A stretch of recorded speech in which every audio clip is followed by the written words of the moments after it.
Sobat PKBI dan Sobat Tech News dimanapun berada. Wah, senang sekali rasanya. Kayaknya udah lama banget ya Adel nggak datang untuk berbincang-bincang dengan para tamu-tamu yang pastinya bisa memberikan informasi yang luar biasa untuk kita. Dan akhirnya setelah sekian lama Adel ada di sini lagi dan tentunya bakalan membawa informasi yang bakalan bermanfaat banget untuk sobat-sobat di rumah. Dan kalau biasanya nih sobat kita membicarakan hal-hal yang mungkin kayaknya banyak banget dibahas di masyarakat, kali ini kita bakalan ngebahas hal-hal yang sepertinya agak kurang sering terdengar ya di masyarakat, tapi sebenarnya itu terjadi di masyarakat kita. Nah, pada akhirnya kita ingin kemudian membangun awareness di tengah-tengah masyarakat kita bahwa ada loh sesuatu yang sangat berbahaya untuk masyarakat kita. Kalau misalnya kita nggak punya awareness itu akan memberikan dampak yang sangat negatif untuk kehidupan. Nah, apa dia? Hari ini kita akan membahas tentang alat kontrasepsi bagi pasien tuberkulosis. Nah, jadi sebelumnya kita pernah bahas soal alat kontrasepsi dan kita juga pernah ngebahas sedikit soal tuberkulosis. Kali ini kita gabungkan dua hal itu karena jarang banget dibahas. Dan hari ini Adel sudah kedatangan dua narasumber yang begitu cantik. Iya. Ada Ibu Dokter Anita. Hai, Ibu Dokter. Oke. Boleh disapa kenalan dulu karena kayaknya walaupun banyak yang kenal tapi banyak juga yang nggak kenal dan pengen kenalan nih sama dokter cantik. Ya, saya Anita Rahman. Saya saat ini sebagai dokter umum dan dinas di Dinas Kesehatan Provinsi Nusa Tenggara Barat, tepatnya di Global Fund ATM tuberkulosis sebagai Technical Officer tuberkulosis resisten obat. Panjang ya? Panjang. Jadi intinya kalau misalnya mau ketemu dokter Anita bisa di Dikes gitu ya. Oke, dan juga kita sudah kedatangan satu narasumber lagi yang gak kalah cantik, ada Ibu Ayu. Ibu Ayu boleh say hi dulu dan kenalan. Terima kasih Mbak Adel. Baik semuanya, saya Mariati Rahayu. Saya sehari-hari di Klinik Mitra Keluarga sebagai bidan dan sebagai konselor. Di samping itu saya sering kolaborasi dengan dokter Anita juga terkait dengan TBC ya dok ya, tapi untuk TBC yang resisten obat. Jadi ada ya sering ketemu lah. Sudah bestie ya kalau bahasa orang sekarang bestie ya. Oke. Nah itu dia dua narasumber kita yang bakalan kita ajak ngobrol-ngobrol, kita kulik-kulik ilmunya. Dan terkait dengan alat kontrasepsi untuk pasien TB ini sendiri, Sobat PKBI dan Sobat Tech News, kita tahu ya bahwa tuberkulosis itu adalah salah satu penyakit yang gak kalah berbahayanya dengan HIV. Dan Indonesia sendiri menempati 3 besar ya dari penyumbang 2/3 angka TB di dunia, begitu ya. Tapi sebelum kita masuk nanti ke masalah kontrasepsi, apa sih hubungannya pasien TB dengan kontrasepsi gitu kan? Saya pengen tanya dulu nih ke kakak dokter atau apa nih manggilnya nih? Panggil deh dokter boleh. Kakak dokter aja ya, biar berasa masih dikit-dikit beda generasinya ya. Oke, kakak dokter ini kalau misalnya kita tadi tahu kan Indonesia berada di posisi 3 besar, top 3 nih dunia gitu. Tapi kalau untuk NTB sendiri, kondisi TB di NTB ini seperti apa? Oke, jadi memang benar katanya Mbak Adel bahwa kita itu berdasarkan Global TB Report tahun 2021 grace banget nih.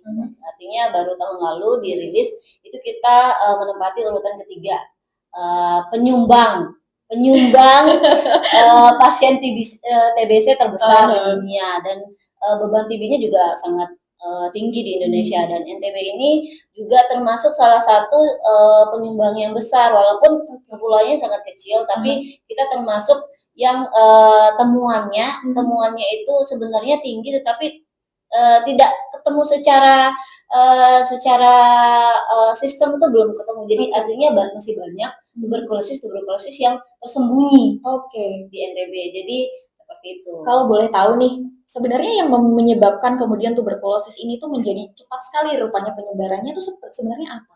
Oke, jadi tuberkulosis ini seperti yang kita tahu bahwa disebabkan oleh Mycobacterium namanya, Mycobacterium tuberculosis yang disebarkan oleh air atau udara. Jadi setiap kali kita batuk, bersin, kemudian berbicara itu pun kita bisa saja saat ini bisa menularkan tuberkulosis. Nah, sementara pasien kuman ini itu sebenarnya dia bersifat tahan asam. Itu yang membuat sifatnya itu jadi sedikit bandel dieliminasi atau diobati. Kemudian juga karena interaksi yang antar manusia itu kan istilahnya kita tidak bisa lepas dengan interaksi. Nah, itu yang salah satu penyumbang. Sehingga kondisi penduduk yang padat itu juga salah satu faktor juga yang menyebabkan tuberkulosis ini dari zaman Firaun sudah ada sampai sekarang belum bisa tereliminasi. Seperti itu. Dan itu katanya berbahaya kedua setelah HIV yang saya baca. Itu semematikan itu ya, TB ini. Betul. Jadi kalau dari data dalam setiap 2 menit itu sekitar 11 orang bisa meninggal.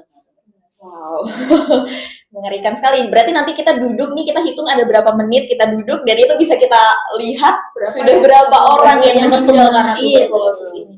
Wah, itu paling banyak biasanya anak-anak kah atau justru orang tua kah atau seperti apa? Jangan salah, justru tuberkulosis ini menyerang orang dewasa muda. Wow. Jadi orang-orang dengan aktivitas yang sangat padat, kemudian dia berpindah ke satu tempat yang lain, kemudian dia berinteraksi dengan banyak orang, itulah yang paling banyak terkena tuberkulosis. Termasuk salah satunya adalah yang laki-laki karena aktivitasnya jauh lebih banyak di luar rumah. Seperti itu. Tetapi perempuan ya 11-12 ya karena memang dia akan tertularkan oleh pasangannya, kemudian dari orang tuanya yang bekerja atau misalkan saudaranya yang keluar rumah. Jadi justru tuberkulosis ini kayaknya jarang sekali dibicarakan di masyarakat ya, tapi justru ternyata itu sangat mematikan gitu dan perpindahan penyebaran kumannya virus atau bakteri ya. Penyebaran bakterinya itu justru sebenarnya sangat mudah sekali dan artinya kita sebenarnya sedang dalam posisi yang sangat tidak baik-baik saja sebenarnya ya. Oke, saya pikir karena ini karena sudah terlalu lama ya, jadi seperti yang saya sampaikan tadi dari zaman Firaun ini kuman sudah ada. Bahkan kalau kita tonton salah satu filmnya Ainun Habibie, Bapak Habibie juga sempat kena tuberkulosis. Film nanti. Di film yang mana itu?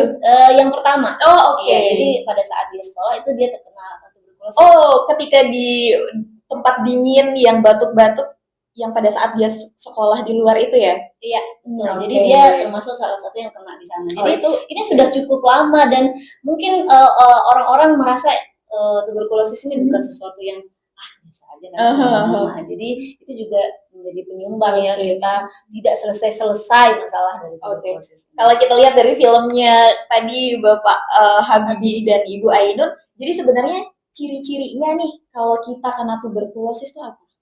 Kalau sekarang memang tidak terlalu spesifik, tapi hampir sebagian besar pasien-pasien tuberkulosis itu dia mengalami batuk yang lama, berdahak bisa, berdarah juga bisa. Jadi dalam waktu 2-3 minggu biasanya terus-menerus tidak mempan diberikan obat-obatan yang biasa diberikan untuk obat-obat obat batuk karena penyebab virus. Kemudian biasa disertai dengan demam yang timbul pada malam hari, bukan demam yang tinggi tapi sumber-sumber. Jadi hangat badannya setiap mulai malam dia terasa seperti hangat. Kemudian keringat malam tanpa sebab, udara biasa saja tapi dia keringat malam. Kemudian karena ini adalah salah satu penyakit yang kronis, artinya dalam jangka waktu lama penyakitnya menimbulkan gejala itu terjadi penurunan berat badan yang signifikan. Jadi biasa kalau kelakar kami adalah kalau terlihat kurus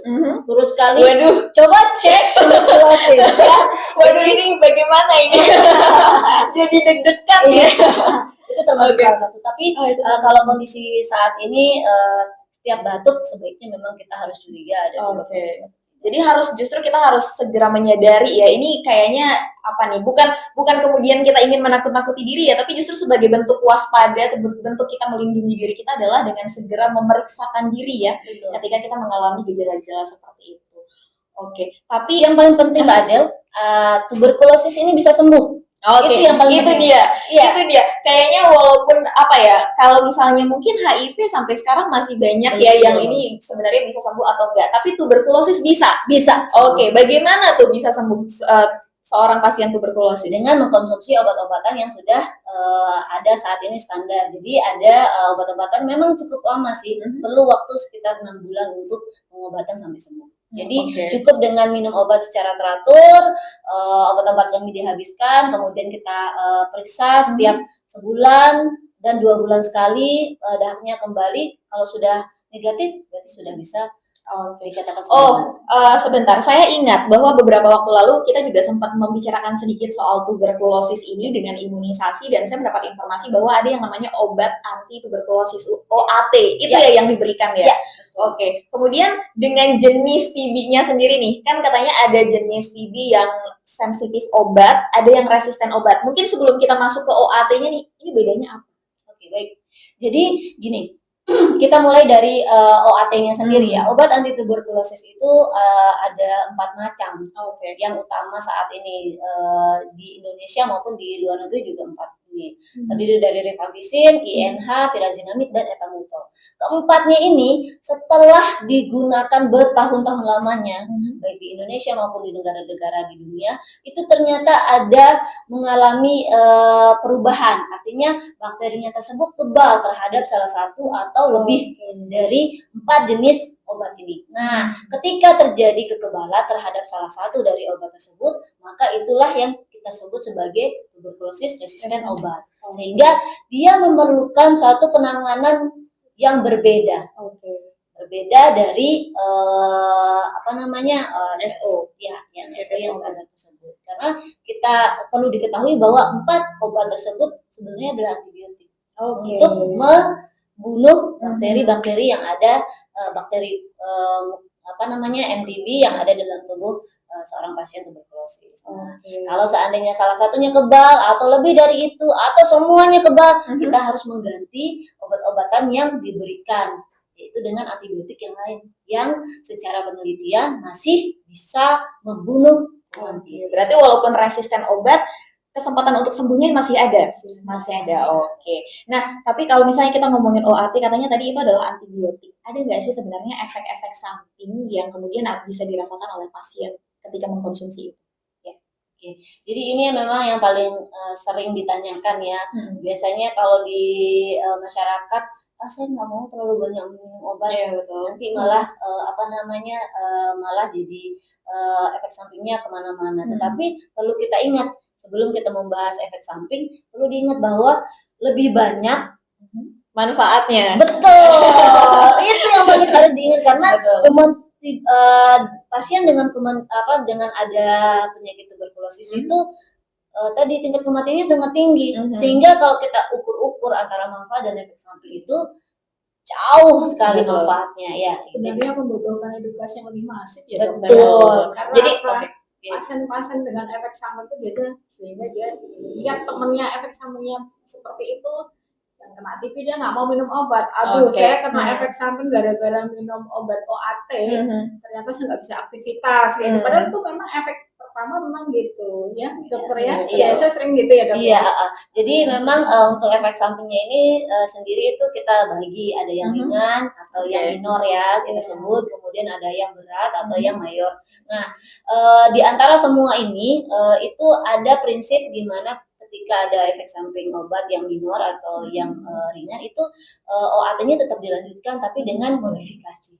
Jadi jangan sampai kita begitu ada efek samping kita memutuskan sendiri saya mau berhenti berobat, enggak. Tapi itu harus tetap dikonsultasikan ke dokternya apakah perlu dilakukan penyesuaian dosis atau apakah kita harus mengobati simptom atau gejala yang timbul dari efek sampingnya. Tapi yang hampir 70% tuh biasanya untuk yang pasien-pasien TBC sensitif obat itu kebanyakan yang ringan. Jadi seperti mungkin kita sering kebas ya. Jadi kayak pegel-pegel badannya gitu.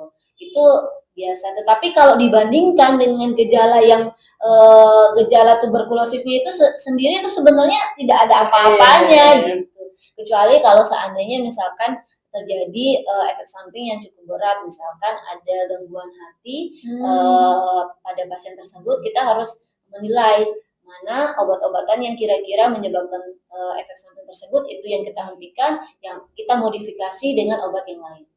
Justru malah ada solusinya ya ketika seperti itu. Jadi jangan khawatir karena memang yang namanya sehat itu mahal ya. Nggak hanya soal duit ya, tapi memang kondisi psikisnya, kemudian waktu dan tenaga dan segala macamnya tuh harus ada yang kita korbankan untuk kita bisa mendapatkan kesehatan kembali. Makanya Sobat PKBI kalau misalnya udah ngerasain gejala-gejala, jangan dibiarkan, harus segera ditindak supaya tidak ada apa ya, kemudian hal-hal yang kita ngerasa ini berat banget, kok proses pengobatannya berat banget gitu ya. Nah, mungkin kita pindah dulu nih kakak dokter, kakak dokter ya, ke Mbak Ayu. Yang saya pernah baca nih terkait dengan proses pengobatan tadi ya. Sebenarnya pasien TB itu katanya ketika sedang dalam proses pengobatan, katanya nggak disarankan untuk hamil. Bener nggak? Sebenarnya kalau belum terjadi hamil, jangan hamil dulu. Oh gitu. Iya. Oke. Karena apa ya? Yang namanya orang sudah kena TB, kan itu berbagai macam reaksi ya, kadang-kadang muncul seperti itu. Belum ditambahin dengan hamil. Orang hamil kan kadang ada efek ngidam. Di samping itu juga nanti misalkan dalam kondisi hamil, kadang obat itu ada beda-beda ya dok ya. Saya lihat kalau hamil itu nanti ada pilihan-pilihan obat yang memang ditentukan oleh tim dokter. Tapi alangkah baiknya kalau bisa sebelum hamil ditunda dulu. Ditunda dulu. Iya, karena apa? Orang hamil kan harus menyehatkan semuanya ya. Betul. Fisik, mental, sosial semua kalau bisa. Apalagi dengan penyakit TB. Kalau bisa ditunda dulu. Seperti itu sih Mbak Adel. Karena apa ya? Seperti dikatakan Dokter Adita tadi bahwa penyakit TB itu kan memang cepat menular ya. Bahkan kalau di dalam kehamilan kan bisa menular ke bayinya ya dok ya. Oh, berarti pasien TB yang sedang hamil bisa menularkan ke anaknya? Bisa, karena apa kan tadi ditularkan melalui udara ya dok ya. Di samping itu juga saya pernah mendapatkan ilmu waktu pendidikan bahwa orang TB itu resiko untuk keguguran, resiko untuk bayi badan lahir rendah itu bisa terjadi sih. Seperti itu sih Mbak. Jadi sebaiknya untuk para pemirsa mungkin ditunda dulu ya kalau udah teridentifikasi TB ya. Seperti itu Mbak. Dan salah satu cara penundaannya kan adalah menggunakan alat kontrasepsi ya. Tapi yang saya baca-baca katanya ternyata kan alat kontrasepsi itu jenisnya banyak sekali ya. Ternyata nggak semua alat kontrasepsi itu bisa digunakan untuk pasien TB. Itu emang apa aja jenisnya dan kenapa bisa hanya tertentu saja gitu? Iya, sebenarnya kalau di dalam kita menentukan kontrasepsi seorang pasien, kita biasanya ada penapisan Mbak Adel. Jadi biasanya kalau di tahap awal ditanyakan ya, kalau seorang pasien mau memakai kontrasepsi, kita ada yang riwayat penyakit yang diderita apa, itu perlu kita tanyakan kan. Nah apalagi dengan penyakit TB, sebenarnya ada kontrasepsi yang pas buat penyakit TB. Itu biasanya kondom dan IUD. Kondom dan IUD. Iya, karena ternyata obat kontrasepsi hormonal itu dia tidak efektif untuk pasien TB. Karena saya mendengar bahwa ada beberapa jenis obat OAT yang mempengaruhi itu efektivitas dari KB hormonal. Gitu ya dok ya? Gitu. Jadi maksudnya ada kandungan di dalam OAT-nya yang ketika bertemu dengan kandungan dari hormon alat kontrasepsi hormonal akan mengganggu, yang terganggu yang mana nih? Yang terganggu kontrasepsinya. Oh, kontrasepsinya. Oh, makanya gitu. Kadang takut kegagalan Mbak. Makanya tadi dibilang lebih baik ditunda dulu kan kayak gitu ya. Seperti itu. Gimana dokter? Kayaknya mau menambahkan ya. Gemes gitu kelihatannya ya. Jadi memang yang kita takutkan dari pasien-pasien tuberkulosis itu sebenarnya adalah unwanted pregnancy. Jadi kehamilan yang tidak diinginkan oleh ibunya karena dia tidak siap ya, tidak siap terhadap kondisi tubuhnya sendiri. Tubuhnya belum siap.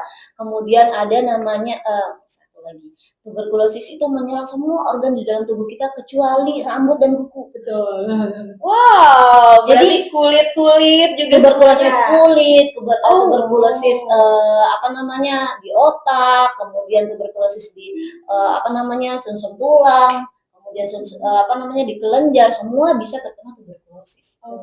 Jadi tidak hanya paru-paru. Jadi oleh karena itu ada namanya transfer maternal.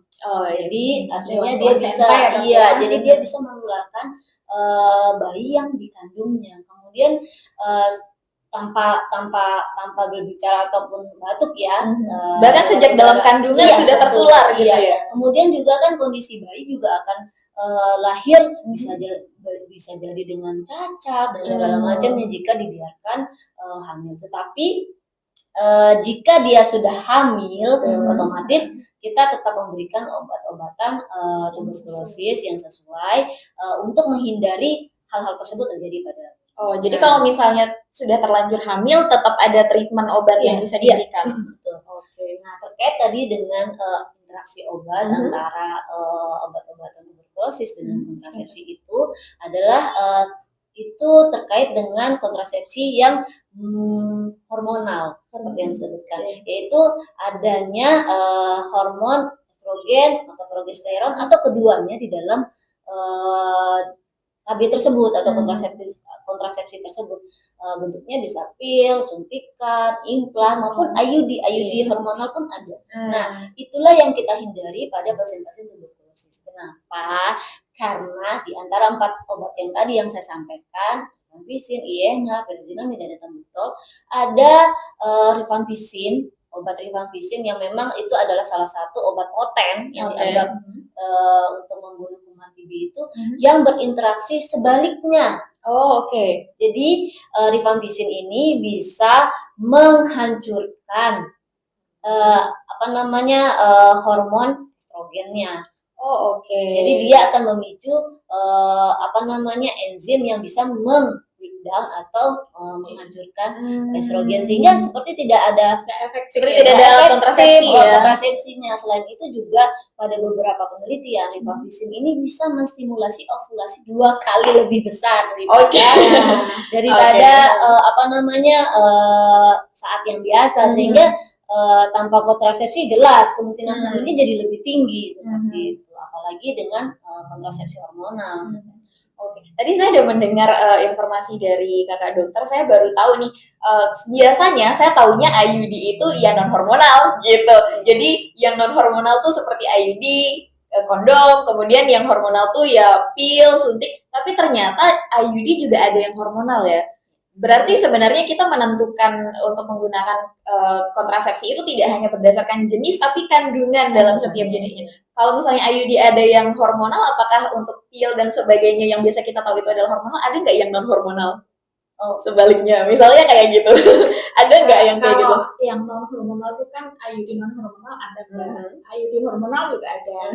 Tapi yang beredar di Indonesia kebanyakan IUD yang non hormonal. Oh gitu. Ya, jadi yang banyak dipakai masyarakat di Indonesia itu IUD yang non hormonal. Apalagi yang support dari BKKBN kayak itu kan banyakan yang non hormonal. Tapi ada lagi terkait dengan IUD, kita juga melihat sih walaupun pasien TB ini kita melihat juga tidak sembarangan kita masang IUD. Oh, ini pasien TB harus dipasang IUD. Kita melihat dia punya riwayat apa dulu, siapa tahu dia punya erosi di mulut rahim atau punya PID ya. PID itu seperti infeksi panggul. Ya, infeksi panggul itu tidak disarankan, Mbak. Ya larinya ke kondom kan gitu ya. Berarti kalau misalnya pengen pilihan lainnya hanya kondom gitu ya. Berarti tidak bisa menggunakan yang pil-pil atau suntikan, tapi yang non hormonal itu nggak ada. Kalau pil suntikan kan selalu hormonal. Oh, berarti nggak ada ya, nggak kayak ini ya. Jadi memang seperti yang ditanyakan tadi, apakah pil ini ada yang non hormonal? Nggak ada. Jadi karena itu ketika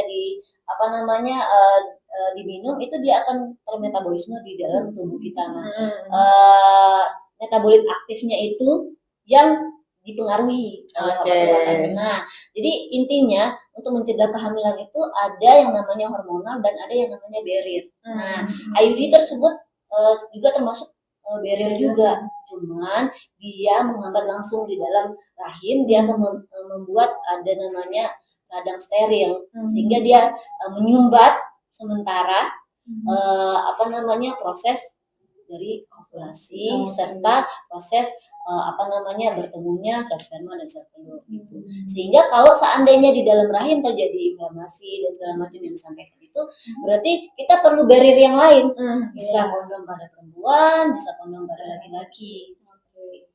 Kalau implan itu masuknya ke hormonal. Nah, misalnya nih si pasien TB ini sudah pakai implan itu sejak sebelum dia treatment pengobatan TB. Itu gimana tuh? Kita edukasi Mbak, kan kita kasih edukasi ke pasien ya, bahwa misalkan seorang ibu nih ya, ini ibu udah pakai kontrasepsi implan, ibu dalam proses pengobatan, sebaiknya kita sarankan ke KB yang tidak hormonal. Karena apa? Nanti tidak efektif kan, kasihan. Sudah dia kena TB, konsumsi obat, hamil lagi kan kasihan. Jadi bisa dipindahkan sementara, selagi nanti kalau sudah sembuh bisa kembali ke kontrasepsi yang jangka panjang seperti implan tadi. Seperti itu sih. Itu ya Dok ya. Kami lebih menyarankan seandainya misalkan pasien tersebut sudah terlanjur KB sebelumnya implan yang jangka panjang ya, dan ternyata didiagnosa oleh TB. Yang kita takutkan adalah implannya ini tidak bermakna ya, tidak efektif, sehingga memerlukan suatu, bisa jadi kita meminta dia untuk kembali ke dokternya untuk menanyakan kira-kira kontrasepsi ini apakah bisa dilanjut dengan catatan ada tambahan. Jadi ada tambahan misal kontrasepsi yang lain seperti kondom dan lainnya, sehingga kontrasepsinya tetap misalkan dia tidak bisa diambil dalam waktu jangka waktu tertentu yang seenaknya kita, tapi dia bisa dilanjutkan, tetapi harus ditambahkan double contraception. Kalau pakai implan nanti kan ribet juga, bukan karena tidak efektif, jadi kita double dengan kondom nggak masalah. Karena apa ya, biar pasien juga nggak trauma, aduh saya baru pasang ternyata suruh buka gitu kan. Dan itu lumayan juga ya, ngeri-ngeri sedap rasanya. Oke, berarti sebenarnya cara amannya adalah ya intinya pakai yang non hormonal gitu ya. Dan setiap sebelum pemasangan KB selalu ditanyakan ya riwayat-riwayatnya. Jadi nggak perlu khawatir ya, karena nggak mungkin asal pasang maunya yang A langsung diturutin yang A, enggak dong ya. Karena pasien saya cocoknya suntik loh Bu. Oh, banyak yang ngotot gitu ya. Dia nggak lihat dia punya penyakit yang lain kayak seperti. Karena hormonal tuh bisa apa ya, kalau tadi dikatakan kok penyakit TB bisa membuat tidak efektif kontrasepsinya, tapi ada penyakit lain yang memang dia memperberat penyakit itu ya Dok ya. Contohnya kencing manis ya Dok ya, hipertensi kayak gitu, itu sebenarnya penyakit yang yang lebih parah untuk KB hormonal. Tapi kalau untuk TB kontrasepsinya yang tidak efektif. Gitu. Berarti sebenarnya ketika pasien yang dengan penyakit TB kemudian memasang kontrasepsi yang tidak sesuai, efeknya itu hanya berdampak pada masalah kehamilan itu saja. Betul. Tidak adakah lagi yang lain-lainnya mungkin? Kalau saat ini sih yang secara penelitian itu memang yang kita paling takutkan adalah unwanted pregnancy-nya itu, sehingga memang bebannya akan jadi lebih besar. Bayangkan metabolisme tubuh ibu hamil kan sangat tinggi, terganggu lagi dengan kondisi ada penyakitnya, sehingga tubuhnya semakin bisa jadi tidak merespon dengan obat yang diberikan gitu. Itu yang ditakutkan. Tapi yang jelas setiap alat kontrasepsi itu punya kemungkinan hamil juga masih ada. Sehingga artinya begini, setelah kita berusaha untuk mencegah kehamilan pada pasien itu masih terjadi ya Dok ya. Itu masih terjadi, jangan khawatir, tetap untuk segera kembali ke dokternya untuk berkonsultasi ini bagaimana selanjutnya. Itu yang paling penting, jangan sampai ketika dia saya hamil, ternyata setelah di googling katanya ini berbahaya obatnya, padahal belum tentu tahu mana obatnya yang berefek pada bayinya seperti itu. Jadi dia menghentikan sendiri obatnya. Nah, itu yang kita tidak inginkan, sehingga harus kembali untuk mengkonsultasikan apapun yang dialami oleh. Selalu kembali ke dokter, karena biasanya kalau kita googling itu agak melebih-lebihkan ya, bikin parno sendiri, padahal itu sebenarnya sakit biasa tapi malah dibesar-besarkan gitu. Nah, Mbak Ayu tadi katanya Mbak Ayu kan aktif nih di klinik mitra keluarga. Kita pengen tahu di klinik itu menyediakan nggak nih untuk kemudian teman-teman pasien TB yang ingin memasang alat kontrasepsi, mungkin ada semua jenis yang kemudian bisa untuk pasien TB? Ada Mbak, di klinik kita itu semua kontrasepsi ada, yang jangka panjang, jangka pendek, semua kita siap. Jadi kalau pasien datang ke klinik mau mengakses kontrasepsi, tahap awal kan konseling ya. Oh, berarti menyediakan konseling dulu Konseling sebelumnya. dulu yang penting. Terserah nanti pilihannya kepada pasien. Karena apa? Kita konseling, kita apa sampaikan sih KB ini apa saja kita sampaikan, pilihan tergantung pasien. Tapi kalau nanti misalkan pilihannya akan membahayakan dia, ya kita menyarankan gitu ya kayak karena kan termasuk pilihan kan hak pasien kan harus kita hargai seperti itu sih. Karena nanti ada inform konsen yang ditandatangani, jadi kita nggak salah nih sebagai petugas. Kemarin ibu sudah setuju sama suami milih ini, jadi kalau ada apa-apa ya kuat seperti itu. Karena tindakan apapun sekarang kita harus ada inform konsen ya, itu yang penting. Karena apa? Jangan sampai nanti komplain, nah, ini pilihannya dia, kenapa kita dikomplain seperti itu. Jadi kita aman, pasien juga aman kan gitu. Wah, luar biasa. Nah, nanti kalau misalnya mau konseling, apakah harus langsung datang ke kliniknya atau mungkin ada konsultasi online juga disediakan? Sebenarnya kalau di PKB, di klinik mitra keluarga itu ada konseling online, Mbak. Sebatas kalau masih online, kalau memang nanti butuh tatap muka, ya tatap muka. Tapi biasanya kebanyakan online dulu, baru nanti ada arahan ke klinik, kayak seperti itu sih. Tapi kebanyakan awalnya konseling online dulu. Oke, jadi gitu ya Sobat PKBI dan Sobat Kiknis, kalau misalnya pengen banget pasang alat kontrasepsi tapi masih ragu karena ada sakit TB dan lain sebagainya, jangan khawatir karena bisa konseling online atau misalnya bisa langsung datang ke kliniknya. Kalau online mungkin bisa di Instagram @klinik.mitrakeluarga ya. Kalau untuk langsung datang langsung aja ke Jalan Majapahit nomor 11A. Wah, saya hafal nih. Oke deh kalau gitu. Mungkin ada pesan-pesan sedikit untuk Sobat PKBI sebelum kita akhiri obrolan kita sore hari ini. Jadi yang paling utama adalah ketika merasa ada gejala-gejala yang kita sebutkan tadi, itu hal yang pertama harus dilakukan adalah memeriksakan diri. Semua bisa kita akses, puskesmas, rumah sakit, untuk tuberkulosis itu gratis. Artinya ini semua adalah didukung oleh pemerintah untuk proses penyembuhannya itu satu. Terus yang kedua, tuberkulosis itu bisa disembuhkan. Ya, Jangan takut jangan takut untuk memeriksakan diri, jangan takut untuk berobat. Karena ini bukan penyakit yang magis atau wajib atau keturunan, bukan. Tapi ini disebabkan oleh kuman yang harus kita berantas dengan obat-obatan. Oke, terima kasih Kakak Dokter Anita sudah menyempatkan waktunya hadir untuk sore hari ini. Mungkin Mbak Ayu juga pengen ada yang disampaikan kepada Sobat PKBI.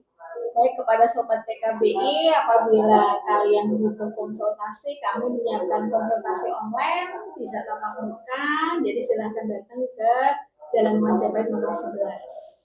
Oke. Kami buka dari Senin sampai Jumat dari jam 9 sampai jam 6 sore. Oke deh, nanti bakalan ketemu Mbak Ayu, mungkin bakal ketemu saya juga kalau perlu.